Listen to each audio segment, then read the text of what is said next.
খ নম্বরটা আমরা সমাধান করব এখন। খ নম্বরটা হচ্ছে এটাকে ধরবো আমরা হচ্ছে এ এবং এই পুরা টার্মটুকে আমরা ধরবো কি বি। যেহেতু আমরা কি এ প্লাস বি হোল স্কোয়ারের সূত্র জানি, তাহলে আমরা এ স্কোয়ার মানে আমরা কি নিব, এক্সের উপর স্কোয়ার তার উপর হচ্ছে স্কোয়ার প্লাস হচ্ছে সূত্রের কত, সূত্রের হচ্ছে টু। এ মানে সূত্রের টু, এ মানে হচ্ছে এক্সের উপর স্কোয়ার এবং বি মানে হচ্ছে টু ওয়াই, টু ওয়াইয়ের উপর স্কোয়ার। এবার হচ্ছে plus B square, B square মানে হচ্ছে টু ওয়াই তার উপর ওয়াই স্কোয়ার তার উপর হচ্ছে স্কোয়ার।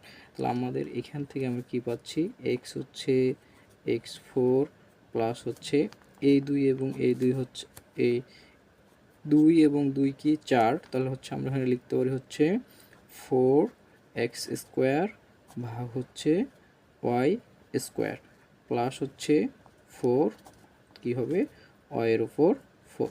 এটা হচ্ছে কাঙ্ক্ষিত অ্যান্সার আমাদের।